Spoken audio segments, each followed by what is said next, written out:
भारतीय संस्कृति, रंगों का संगम, भावों का समंदर, इतिहास की गाथा, परंपराओं की ज्वाला और धरोहर का अथाह सागर है। हमारी संस्कृति देश की सॉफ्ट पावर का सबसे मजबूत हस्ताक्षर है। योग, आयुर्वेद, भारतीय दर्शन, साहित्य, कला और संगीत जैसे अनेक क्षेत्रों में भारत की अमूल्य देन ने पूरे विश्व को प्रभावित किया है। इंदिरा गांधी राष्ट्रीय कला केंद्र भारत की इस समृद्ध संस्कृति को दुनिया के सामने लाने का प्रयास कर रहा है।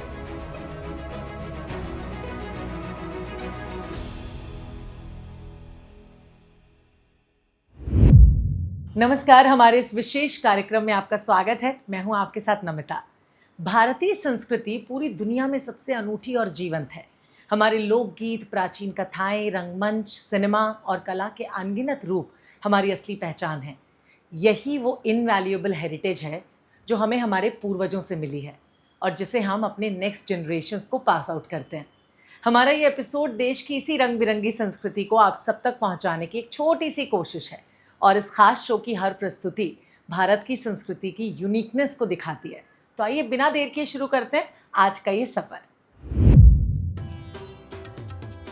देवर मारो रे यो हरिया रुमाल वालो रे, देवर मारो रे।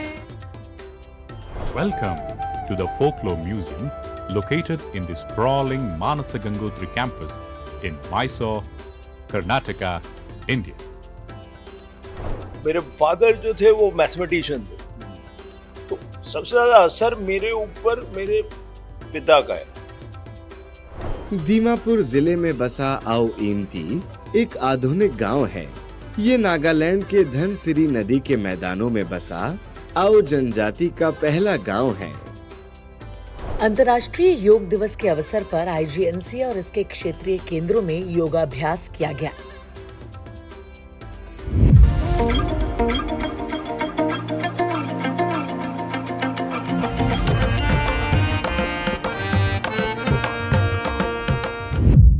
लोक संगीत किसी भी समाज की आत्मा होता है। वो उस क्षेत्र के इतिहास, परंपराओं, रीत रिवाजों और लोक जीवन का जीवंत दस्तावेज भी है। आज हम आपको एक ऐसी लोक गायिका से मिलवाएंगे जिन्होंने मध्य प्रदेश की समृद्ध मालवा संस्कृति को अपनी मधुर आवाज के जरिए दूर दूर तक पहुंचाया। उनका नाम है कृष्णा वर्मा। प्रसिद्ध लोक गायिका कृष्णा जी ने मालवा अंचल के पारंपरिक लोकगीतों को नई पीढ़ी तक पहुंचाने में अहम भूमिका निभाई। उनकी सिंगिंग में मालवा की माटी की सौंधी खुशबू है, जीवन की सादगी है और भक्ति रस का बहुत सुंदर कॉम्बिनेशन भी। तो आइए सुनते हैं कृष्णा वर्मा और उनके साथी कलाकारों को।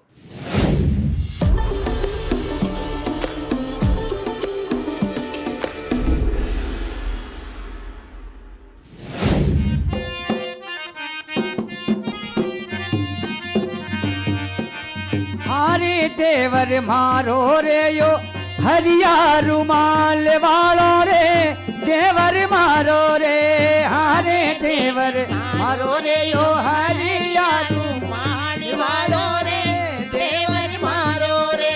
अरे हरे देवर मारो रे यो हरिया रुमाल वालो रे, देवर मारो रे। अरे हरे देवर मारो रे यो हरिया रुमाल वालो रे, देवर मारो रे। अरे हरे देवर मारो रे यो हरिया रुमाल वालो रे, देवर मारो रे। अरे हाँ देवर मारो रे यो हरिया रुमाल वालो रे, ओ देवर मारो रे। तो बम्मर पैर करूंगी लट्टी को, देवर मारो रे। अरे हरे देवर मारो रे यो हरिया रुमाल वालो रे, देवर मारो रे। अरे हंस जी खड़ी तेरे देवर घर में ठारो सारो रे। हंस जी खड़ी तेरे देवर घर में ठारो सारो रे। हंस जी खड़ी तेरे देवर घर में ठारो सारो रे। हंस जी खड़ी तेरे देवर घर में ठारो सारो रे। तो हंस जी पैर करूंगी लट्टी को, देवर देवर मारो रे हो हर सज पैर करूंगी लटको देवर मारो रे अरे हारे देवर मारो रे यो हरिया रुमाल वालो रे देवर मारो रे अरे हारे देवर मारो रे यो हरिया रुमाल वालो रे देवर मारो रे कड़िया घड़ई तेरे देवर घर में ठारो सारो रे कड़िया घड़ई तेरे देवर घर में तारो सारो रे कड़िया घड़ई तेरे देवर घर में तारो सारो रे तो कड़िया तो पैर करूंगी लटको देवर मारो रे हो कड़िया तो पैर करूंगा लटको देवर मारो रे अरे हारे देवर मारो रे यो हरिया रुमाल वालो रे देवर मारो रे अरे हारे देवर मारो रे यो हरिया रुमाल वालो रे देवर मारो रे हारे देवर मारो रे यो हरिया रुमाल वालो रे देवर मारो रे हारे देवर मारो रे यो हरिया रुमाल वालो रे देवर मारो रे हारे देवर मारो रे यो हरिया रुमाल वालो रे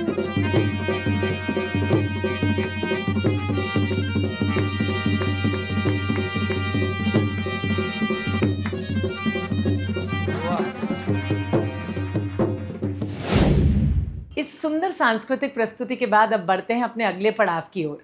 संग्रहालय यानी म्यूजियम सिर्फ पुरानी चीज़ों को सहेजने की जगह भर नहीं होते, बल्कि ये हमारे इतिहास और समाज का आईना होते हैं। आज हम आपको दिखाने जा रहे हैं मैसूर के प्रसिद्ध लोक संस्कृति संग्रहालय पर बनी एक विशेष documentary, folklore museum of Mysore. इस डॉक्यूमेंट्री में आप देखोगे कि कैसे यहाँ वर्षों पुरानी कठपुतलियाँ, यक्षगान के रंग बिरंगे मुकुट, ट्रेडिशनल अटायर, हैंडमेड औजार और मिट्टी साथ ही लकड़ी के बर्तन सहेज कर रखे गए हैं।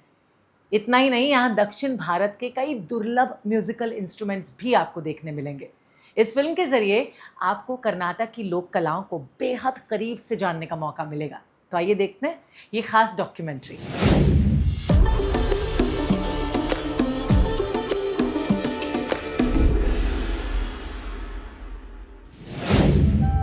Welcome to the Folklore Museum located in the sprawling Manasa Gangotri campus in Mysore, Karnataka, India. This was earlier known as the Jailakshamani Palace, a part of the Mysore Palace. The royal family gave it to the custody of the Mysore University. It is now being administered by the Kuvempu Kannada Adhyayana Samsthe. The object of this museum is not merely to act as a collector and exhibitor of articles. The more fundamental object is to resurrect the typical Indian personality. In other words, to develop a national consciousness among all of us, commencing from the grassroots. Yaduraya, Krishnaraja Vadayar, Chikkadevaraja Vadayar, Krishnaraja Vadayar III, Krishnaraja Vadayar IV were some of the famous kings who ruled Mysore. The last of the Mysore Maharajas, Sri Jayachamarajendra Vadayar. India, our country, is known for its unity in diversity. Our independence heralded the transition of power from the kings to the people. Now, the governance is for the people, by the people, and of the people. In these sophisticated and hectic days, our generation are not worried about their culture. Hence, it is the duty of the government, universities, and social organization, and of course, people, to collect and preserve the old objects for our next generation. Otherwise, there will be no identity for our heritage. There are two ways by which the folklore can be studied. One is from the mind, that is, the menti-facts study. The other is the study of the physical facts. The wheels of the chariot and the chariot itself symbolizes and signifies life with the carvings and engravings on it. The four vital aspects of life: dharma, artha, kama, moksha. These four faces have been depicted in different forms. The idea is to preach and tell us how the life has to be led. The folk thus serves as a base for a happy and prosperous life. The various facets of life, sorrow, happiness, and various other forms are depicted. This is just a true representation of how life is being led and what life offers to us. Mekkekatte is an important place in coastal Karnataka. The place is very famous for idols, and that too particularly wooden idols. They are not just idols, but they reflect the folklore. We can see idols of human beings too. At this part of the country, there is a practice of spirit worship, which is known as Bhutaradhane. This means various forms of animals, etc., like pig, are objects of worship. After some time, once these idols become old, they are transferred to a temple, which is the practice. During the time of making of new idols, the old ones are brought to Mekkekatte. They are worshipped every day, and once a year an annual fair would take place. Later, they are either left in the sea or river. There is also a tradition of collecting all these together. The people feel these spirits will bless them with boons and so on for their happy living. इस film के बाद अब बात करते हैं एक बेहद मशहूर फिल्मकार की। आज हमारे साथ हैं सुधीर मिश्रा। हिंदी सिनेमा के दिग्गज फिल्म डायरेक्टर्स में से एक सुधीर मिश्रा ने अपनी फिल्मों के जरिए समाज, राजनीति और आम आदमी के सुख दुख को बहुत खूबसूरती के साथ पर्दे पे उतारा। उनके द्वारा बनाई गई हजारों ख्वाहिशें ऐसी, धारावी और चमेली जैसी बेहतरीन फिल्मों ने दर्शकों को न सिर्फ एंटरटेन किया बल्कि सोचने पर भी मजबूर किया। तो आइए देखते हैं सुधीर मिश्रा के स्पेशल इंटरव्यू के कुछ अंश।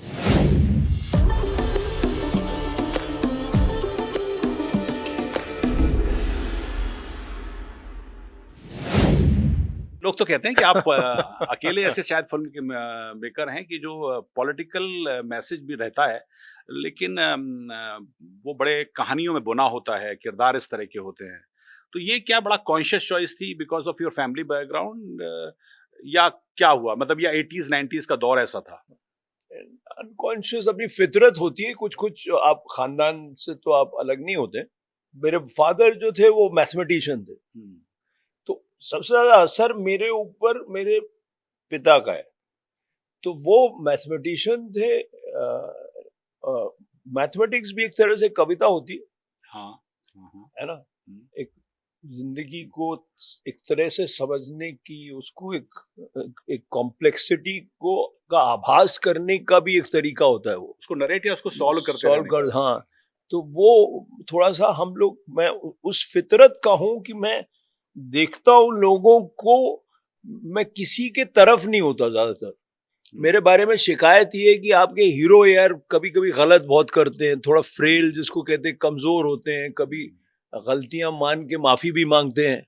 जैसा हिंदुस्तान का हीरो तो माफी नहीं मांगता भाई, ऐसा कैसे। तो थोड़ा फेमिनिन टच भी उनमें होता है। थोड़ा औरतें जो मेरी फिल्मों की होती हैं वो थोड़ी आजाद ख्याल होती हैं, लेकिन उनमें जो उनके फेमिनिन एस्पेक्ट है वो नहीं खोता। तो वो उसको साथ रखते हुए वो कैसे अलग हैं और इंडिपेंडेंट हैं, और हर चीज की ख्वाहिश है उन्हें जो जिसकी मर्द को है।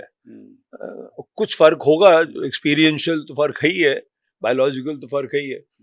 तो वो सब कहते हुए मैं कुछ कहानियां निकलती हैं, वो कहानियां आपको ढूंढती हैं कि आप उनको ढूंढते हैं। मैं उस मिस्ट्री में रहना चाहता हूं। ये एक मिस्ट्री है, उसको सॉल्व करने का मुझे कोई भी मन नहीं है बिल्कुल।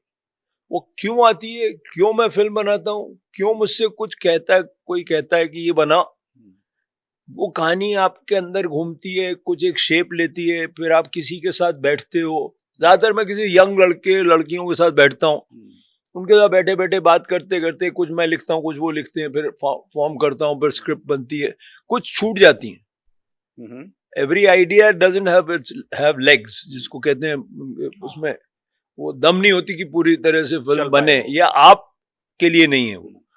तो आमतौर को पे आपको फिल्म वो बनानी चाहिए जो सिर्फ आप बना सकते हैं। ठीक है। जैसे हजारों ख्वाहिशें ऐसी सिर्फ मैं बना सकता, कोई नहीं बना सकता, है ना। धारावी और कोई नहीं बना सकता, सीरियस मैन और कोई नहीं बना सकता, खोया खोया चांद और कोई नहीं बना सकता, चमेली ज्यादातर लोग नहीं बना सकते। तो मतलब मैं ये कह रहा हूं कि अब वो फिल्म लेकिन कौन सी है जो सिर्फ आप बना सकते हो, वो बनाते ही वक्त पता लगेगा। तो आप 20 फिल्में बनाएंगे, उनमें से 6, 7, 8 आपकी होंगी। एक आपका मैं इंटरव्यू देख रहा था, उसमें बड़ी अच्छी बात आपने कही कि मेरे लिए इम्पोर्टेंट ये है, या मेरे लिए किक वो है कि रायपुर, भुवनेश्वर या हैदराबाद में कोई लड़का टिकट खरीदे, मेरी फिल्म देखे और मुझसे बात भी ना करे कभी, ना लेकिन उसमें असर आप असर कमाल डाले। होता है कि आप किसी छोटे शहर में जाते हो और बोले आपकी फिल्म देख के मैंने जिंदगी मेरी बदल गई थी, मैं कॉलेज में करना ये चाहता था, ये करने लगा। बहुत मिलते हैं मुझे हजारों ख्वाहिशें के बाद ऐसे। तो वो सबसे बड़ा किक है। अवार्ड छोड़ो, वो जो एक लड़के लड़की की आपने अगर जिंदगी में असर किया है, तो वही मकसद है। आप उसके दिमाग में कहीं बस जाओ, कुछ खलबली मचाओ। क्या मुझे किसी ने मतलब आपके बारे में कॉम्प्लीमेंट कहा, लेकिन वो बैकहैंड कॉम्प्लीमेंट था, थोड़ा सा नेगेटिव था, कि Sudhir Mishra is too intellectual to digest. वो फिल्म मेकर हैं, फिलोसोफर हैं, क्या हैं, कभी कभी उनकी फिल्में का थॉट ऊपर सर से ऊपर निकल जाता है। वो उद्वेलित तो करते हैं, लेकिन क्या कॉमर्शियली सक्सेसफुल इतने हुए, या अगर वो कुछ एक सर्टेन जो पैरामीटर्स हैं फिल्म इंडस्ट्री के, वो अगर निभाते तो शायद ज्यादा पैसा कमाते, ज्यादा सक्सेसफुल होते। क्या ये थॉट कभी आपके दिमाग में आया, या नहीं? You are content? आए या ना आए, क्यों नहीं आएगा? कब हर चीजें परफेक्ट इंसान नहीं हूँ, तो आती हैं ऐसे ख्याल आते। एक फिल्म मैंने बनाई थी कैलकाटा मेल, उसमें अनिल कपूर थे, रानी मुखर्जी थी, मनीषा कोइराला थी, तो वो बहुत ही खराब बनाई मैंने। अच्छा, बहुत ही बुरी फिल्म है। मैंने बनाई, है ना। वो किसी कोई कमर्शियल फिल्म मेकर बनाता तो मुझसे बेहतर बनाता। और अब वक्त हो गया है आपको गांव की सैर कराने का। भारत सरकार की बेहद अहम और खूबसूरत मुहिम national mission on cultural mapping के तहत आज हम चलेंगे नागालैंड के आओ इम्ती गांव में। पहाड़ों की गोद में घने जंगलों के बीच बसा ये गांव जितना सुंदर है, यहाँ की संस्कृति भी उतनी ही अनूठी है। यहाँ के लोगों ने मॉडर्न वर्ल्ड के साथ कदम से कदम मिलाकर चलते हुए भी अपनी सदियों पुरानी परंपराओं, लोक कथाओं और अपनी जड़ों को बिल्कुल नहीं छोड़ा। अपनी परंपराओं को सहेज कर रखा। यहाँ के बांस और लकड़ी से बने पारंपरिक घर, उनकी अद्भुत वास्तुकला और रंग बिरंगे ट्रेडिशनल अटायर नागा संस्कृति की गौरवशाली कहानी बयां करते हैं। इतना ही नहीं, आओ इम्ती विलेज अपने लोक संगीत और पारंपरिक उत्सवों के लिए भी जाना जाता है। पूरा गांव एक साथ मिलकर जश्न मनाता है। तो चलिए चलते हैं इस खूबसूरत गांव की सैर पर।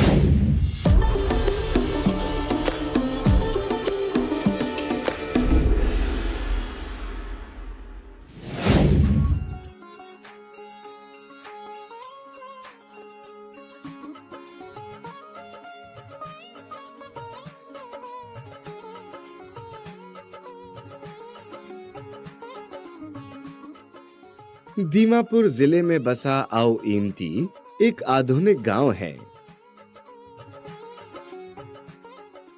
ये नागालैंड के धनसिरी नदी के मैदानों में बसा आओ जनजाति का पहला गांव है।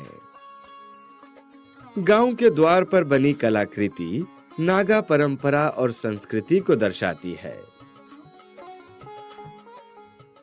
गांव में एक लॉन्ग ड्रम है। प्राचीन काल में युद्ध के स्मारक, सूचना और जनसंपर्क के लिए इसका इस्तेमाल किया जाता था। आयोमती गांव के लोग मोत्सू और सुंगरेमोंग के त्योहारों को बड़े उत्साह के साथ मनाते हैं। मोत्सू पृथ्वी के निर्माता को सम्मान करने के लिए मनाया जाता है और एक फलदायी खेती के मौसम के लिए प्रार्थना की जाती है। सुंगरेमोंग अगस्त के पहले सप्ताह के दौरान सफल कटाई का जश्न मनाने के लिए आयोजित किया जाता है। उत्सव के दौरान पुरुष और महिलाएं पारंपरिक वस्त्र पहनते हैं और पारंपरिक संगीत और नृत्य करते हैं और विभिन्न प्रकार के मांस से बने नागा व्यंजन बनाए जाते हैं जो अपने उत्तम स्वाद के लिए प्रसिद्ध हैं। तो ये थी आयोमती गांव की यात्रा, जो एक आधुनिक गांव है और नागालैंड की आओ जनजाति को दर्शाता है। तो आज के एपिसोड में इतना ही। हमें पूरी उम्मीद है कि आर्ट, म्यूजिक, हिस्ट्री और सिनेमा की ये जर्नी आपको पसंद आई होगी। और हाँ, अगर आपके गांव या शहर में भी कोई यूनिक परंपरा, कोई लोक कला, कोई फेस्टिवल या कल्चरल हेरिटेज मौजूद है, तो फिर उसकी तस्वीर या वीडियो क्लिप आप अपने नाम और पते के साथ हमें इस ईमेल आईडी पे भेजिए जो नीचे मेंशन्ड है। फिर चाहे वो क्लिप सिर्फ 10 सेकंड का ही क्यों ना हो, अगर उसमें संस्कृति की महक है तो फिर इस मंच पर उसे जगह ज़रूर मिलेगी, क्योंकि हमारा ये शो आपके गांव और शहर की अनकही कहानी को देता है एक नेशनल प्लेटफॉर्म। अगले अंक में यानी अगले एपिसोड में फिर से आपसे मिलेंगे। चलते चलते देखिए IGNCA में हाल ही में आयोजित हुए कुछ खास कार्यक्रमों की झलकियां। तब तक के लिए हमें इजाज़त दीजिए, पर हाँ, आप अपना और अपने अपनों का बहुत अच्छे से ध्यान रखिए। हाँ, नमस्कार। अंतर्राष्ट्रीय योग दिवस के अवसर पर IGNCA और इसके क्षेत्रीय केंद्रों में योगाभ्यास किया गया। इस अवसर पर विभिन्न आयोजनों के तहत IGNCA और इसके क्षेत्रीय केंद्रों में अधिकारियों और कर्मचारियों द्वारा उत्साहपूर्वक योगाभ्यास किया गया। इस अवसर पर IGNCA के सदस्य सचिव डॉक्टर सच्चिदानंद जोशी ने नियमित योग अपनाने का आह्वान करते हुए कहा कि योग हमें निरंतर आगे बढ़ने, स्वयं को बेहतर बनाने और जीवन में संतुलन बनाए रखने की प्रेरणा देता है। हम सब निरंतर स्वस्थ रहें। हम सब की जो जीवन शैली है उसमें अलग अलग तरह की चुनौतियां आ रही हैं। तनाव है, हमारी शरीर का शैथिल्य है, हम सब लोगों की जो बहुत ज़्यादा डिजिटल प्लेटफॉर्म्स पर बैठने की आदत के कारण हमारा जो एक शारीरिक संचलन, फिजिकल एक्सरसाइज होनी चाहिए, वो नहीं होती। तो इन सब के बीच में अगर हम लोग कम से कम आधा घंटा 45 मिनट योग को देंगे तो निरंतर हम स्वस्थ रहेंगे। ये सब बातें हम सबको हमारे विद्वानों ने, मनीषियों ने, सब ने बार बार बताई हैं।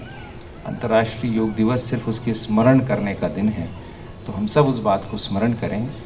योगाभ्यास के साथ साथ अंतर्राष्ट्रीय योग दिवस के उपलक्ष्य में एक अन्य कार्यक्रम के अंतर्गत IGNCA के कला निधि प्रभाग ने योग की पांडुलिपियां, भारत की शाश्वत ज्ञान परंपरा विषय पर प्रदर्शनी और संगोष्ठी का आयोजन किया। इस अवसर पर योग